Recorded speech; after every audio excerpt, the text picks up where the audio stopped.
kind of going to go back over any questions that were lingering from yesterday that you might have. We looked at the sticky pads that you guys turned in, the sticky notes, and there was one that I had a question about that maybe someone could help me with. It said, would you recommend presenting to parent support groups and use the internal resources they use in their communities? So is the person that wrote that here that could explain more what you were wanting me and us to address? It was the cart person? Oh, okay. Yeah. Get the microphone. Oh, good, you remembered. We have to get back in that habit, right? Yeah, hi. I was the one who asked that question. It was regarding considering our organization in terms of creating this program and outreaching to our current support groups to build awareness for the peer mentor.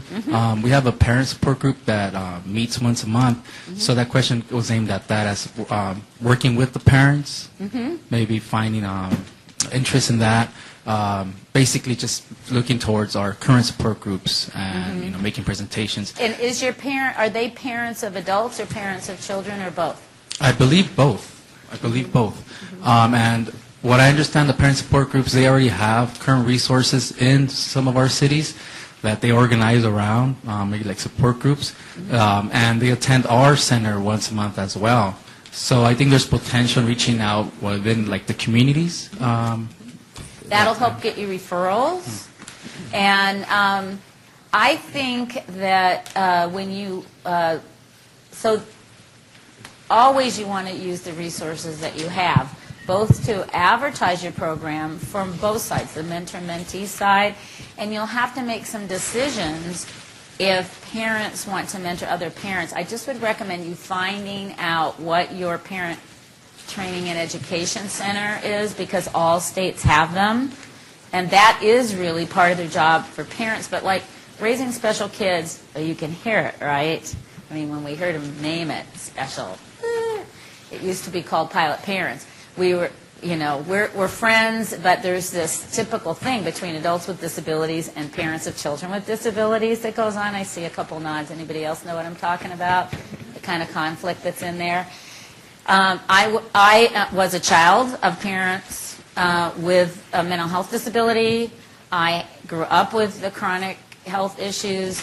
I have a daughter with a learning disability, so I have empathy for all sides about it. But so you want to see what they're doing and how you can enhance what each other's doing and not necessarily try to replace it. So that's one thing I'd say, because raising special kids in our state mostly is supporting parents with children at the children age and not the adult age. And as we've heard from the mom here, there is a need for parent-to-parent support. So that's what I'd say about that. Tell me again your name and where you're from. My name is Arturo Nevares. I'm from Southern California Research Services. Because that's going to help me remember if I hear very good. Thank you, Arturo. Yeah, get the mic, please. Yeah. And you're from Tennessee, right? Yes, my name is Stephen. And you didn't get to introduce yourself yesterday, so tell everybody who you are. My name is Stephen Glowicki. I'm with the Center for Independent Living of Middle Tennessee. I was just going to say there was a question yesterday about this that was similar to this, about how to connect with school systems and also parents of children with disabilities. And you definitely need to connect with your parent training and information center in your state. Mm-hmm. There's a website that you can go to identify who's the parent training and information center for your area. Give them a second to get their pens. Get the pens. He's going to help you. Thank you, Stephen. Oh, no problem. Is everyone ready? Okay, it's almost ready. Almost ready. Okay. Now they're ready. All right. It's Parent Center Hub. ParentCenterHub.org. .org. And you simply click on your state, and there may be more than one parent training and information center for your state, and there's also community parent resource centers, CPRCs, that serve a smaller area. They may not serve the entire state. They may serve a county or a couple of counties, so you can see which one that you need to connect with depending on what area you're in. And they can help connect you to support groups with parents and also help you make those contacts within the school system. Thank you. Fabulous.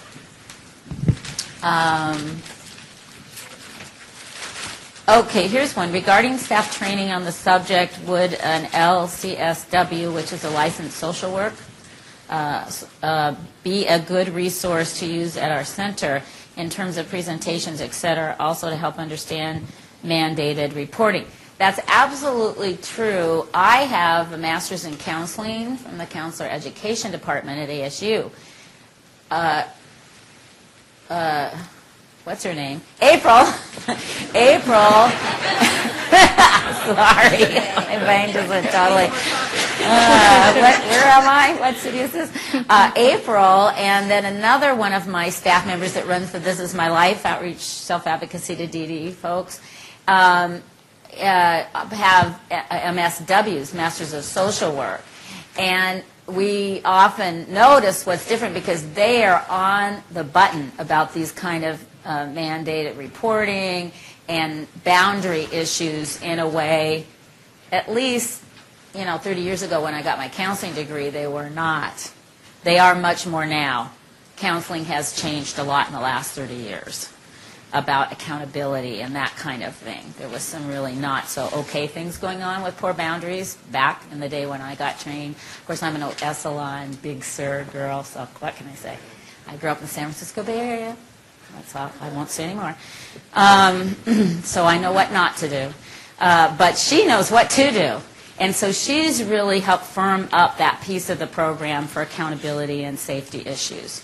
So I learned that it is really helpful to have somebody with a master's degree and particularly a licensed social worker type of a thing. But you don't have to have it, but they certainly had a training that I didn't have that brought to the program more things that will help your board feel safe. And it really, what I've observed is it really does make the mentors feel safe and more available. And just like here how we have the sticky pads for the quiet people, that's true of your mentors. They're across the board too. There are flashy ones and extroverted ones, and there are introverted ones that are still motivated to be and are good peer mentors. And so, we try to bring up everything we think they're thinking about and not bringing up when we do the trainings, and then when we do the ongoing groups. Any other questions about that? I think we answered a lot of these. One thing we didn't talk about was, were we working with people who had guardianships and how to deal with families and if families are involved. And, I've already talked about somebody who was living in an unsafe family situation.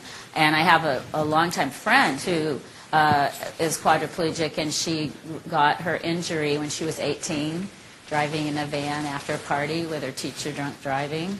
And her family took good care of her, but they hovered and protected, and that's how they were as a family, okay? It wasn't just because she had the disability. It was kind of the nature of the family. It was a military family.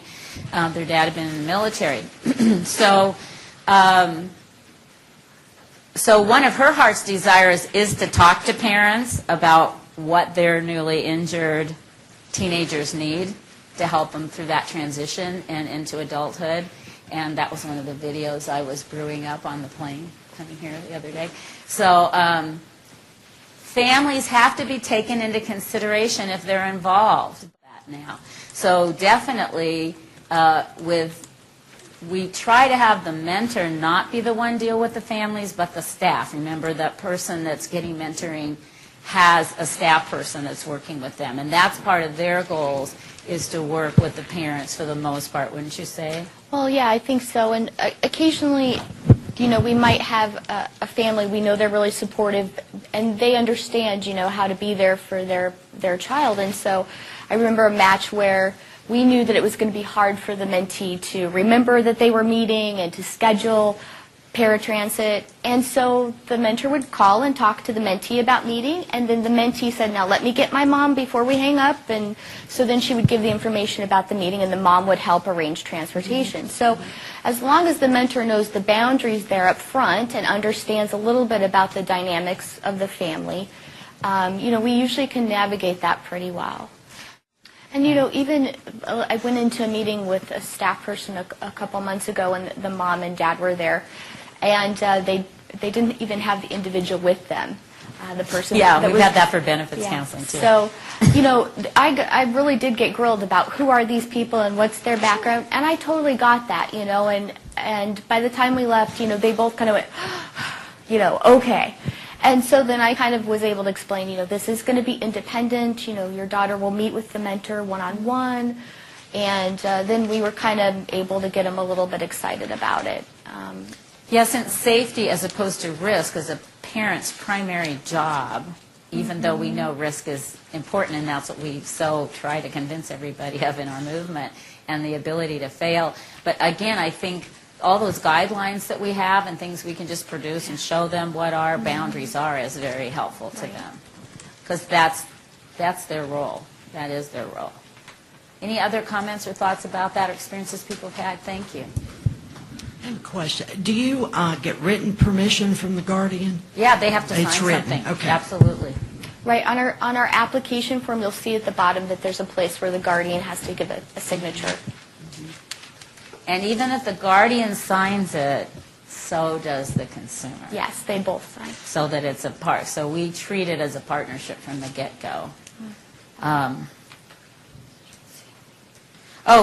What do you do to keep them coming back? So somebody else mentioned food. So April keeps them well fed. She has an inn at Walmart, and she's always got plenty of food. We never worry about food. In fact, for their Christmas celebration, the year they didn't have the grant, it was ridiculous, the food they had. It's like to make up from something exciting, they had a lot of food. So food is not an issue, and now what's so cool is we've got a couple of chefs that are involved in the program, and they get everybody involved in bringing, the social rec program, if they decide as a group what they want to be doing for the cooking class, and he helps work out the menu, and then they bring pieces of it, the tomato sauce or the bread or the pasta. They all bring parts of that meal to put it together.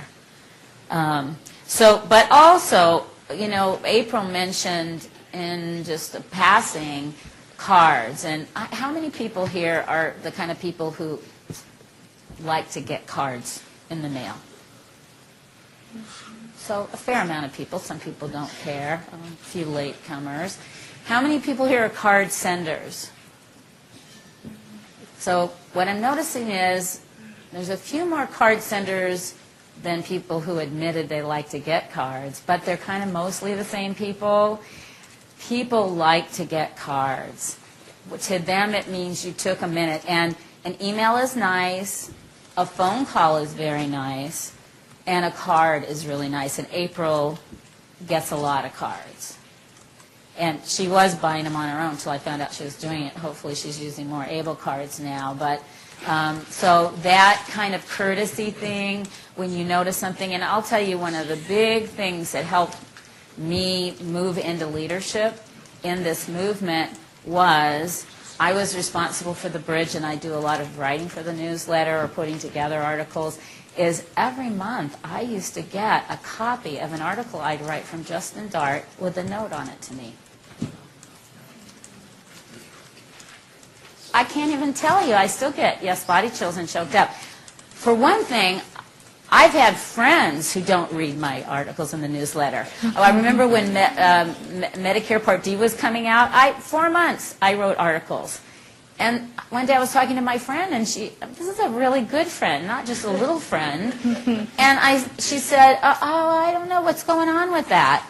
And I'm like, haven't you been reading my articles? No. So the only time I know people read my articles is when I misspell things and it gets somehow out through the editor. You never know when you're doing stuff like that. But that note, and Yoshiko still sends me notes periodically. with just a little, signature, little love note.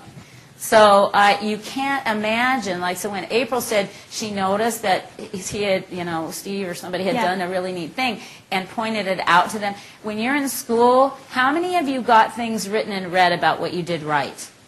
Anybody? I did. This is why I think to ask it. I had a teacher that did that. 99.999% of the time, we don't see in red what we do right. So sometimes we don't even know what we're doing well. A lot of times people, when I interview people, they don't know how to talk about, not bragging, but just simply, what are you good at? They don't know that. And so that is a very good ego booster and empowering thing to do for people. Sometimes it's just giving permission that I found out. In college, in a class, a teacher expected everybody in the class to write a note to every student in the class, something about that they learned about them. And then when I was a director, I gave my staff permission, which they thought in the beginning was crazy, to send out cards to everybody who supported anybody at any level of the people we had working at this company. And that was so infectious that a lot of our folks, suddenly they said, oh, I have permission. And so sometimes doing that just gives permission to people to do what they would probably normally do. Yeah. Or you find out they're doing it on the side and not telling you. Terry's one of those. Terry's always sending little notes out to her people. She does benefits counseling and actually still likes doing it after 5 years. She's a ticket user herself, and it's a passion for her to give this gift to somebody. And she was doing it and just doing it on the side, And so, yes, giving people permission, letting your staff know. And doing that for the mentors means a lot because they don't have to be there. And April is always really aware of that. And so she's saying things. She's making calls here and there. She does a lot of personal work that some volunteer coordinators would not do. And that's why we have such a solid team who now is working together like a team in a way we didn't try to get going. They have come that way because she's role model to them, and they treat each other that way now too. So that's it. You don't have to have a lot of money, and they're thrilled with a little $5 or $10 gift certificate. So in the years we don't have money, they get something a little. But we do some kind of recognition. For years we dreamed about having the Spirit of ABIL. Then we had it, then the recession, and we would invite staff and everything and have a big thing. Well, then when the recession hit, we couldn't afford to do that, so we had to more just invite the people who were getting awards and their support people. So our board took over running that, and so it was like a board event. But like my staff, they're like thrilled if they get to be picked as the one staff that gets to come to that. But then we, take pictures and we put it in our newsletter and stuff about, what they did, how many hours of volunteering they did, or a story about what they've done or their mentor match. And like this year, we decided to actually highlight the whole match.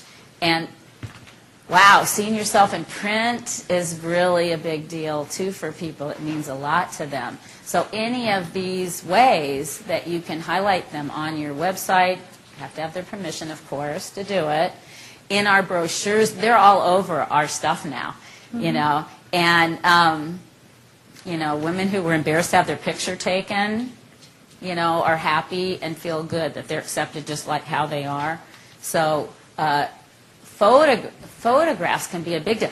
I was photophobic for years because as a teenage girl at Stanford Dermatology Clinic, I had naked pictures taken of me for science.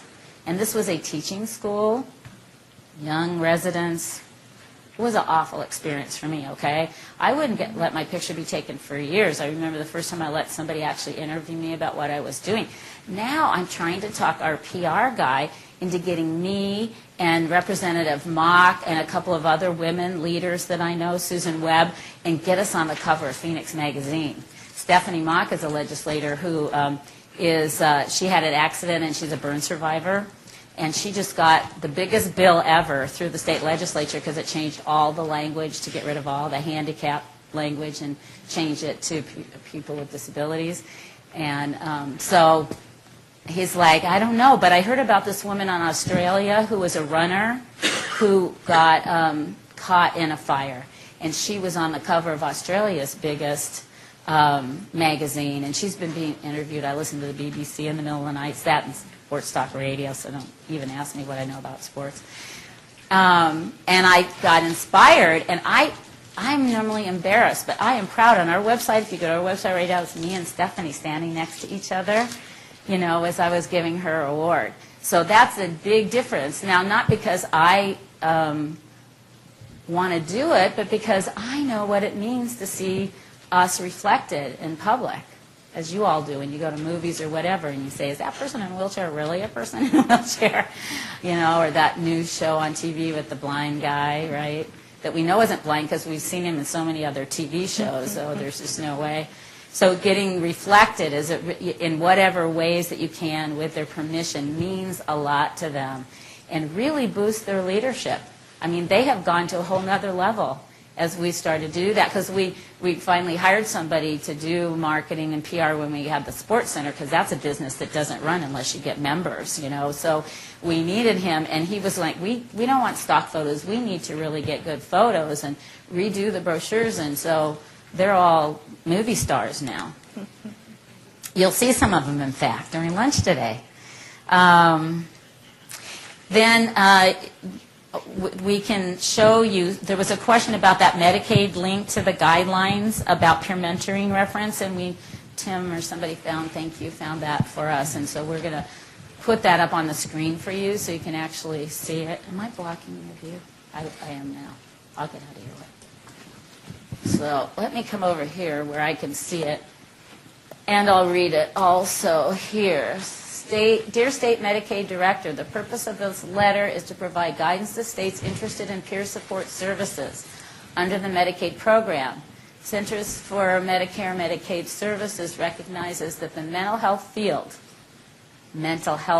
so that's interesting, has been a big shift in the paradigm of care over the last few years. Now more than ever, there's a great emphasis on recovery from even the most serious mental illness when persons have access in their communities to treatment and supports that are tailored to their needs. Recovery refers to the process in which people are able to live, work, learn, and participate fully in their communities. For some individuals, recovery is the ability to live a fulfilling and productive life despite disability, I'd say along with. For others, recovery implies reduction or complete remission of symptoms. So right away we see this is coming. So we need to do a little more work to get one of these letters for us, right? For the rest of the people that are left out. States are increasingly interested in covering peer support providers as a distinct provider type for delivery of counseling and other support services to Medicaid-eligible adults with mental illness and or substance use disorders. Peer support services are an evidence-based mental health model of care which consists of a qualified peer support provider who assists individuals with the recovery from mental illness and substance use disorders. CMS recognizes that the experiences of peer support providers as consumers of mental health and substance use services can be an important component in a state delivery of effective treatment. CMS is reaffirming its commitment to state flexibility, increased innovation, consumer choice, self-direction, recovery, and consumer protection through approval of these services. Man, I like that sentence. The following policy guidelines include requirements for supervision, care coordination, and minimum training and criteria for peer support providers. Anybody have any guess which legislators on Capitol Hill worked to get this letter written?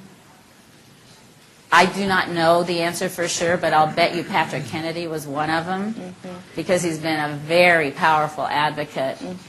As states develop behavioral health models of care under Medicaid program, they have the option to offer peer support services as a component of comprehensive mental health and substance use service delivery system.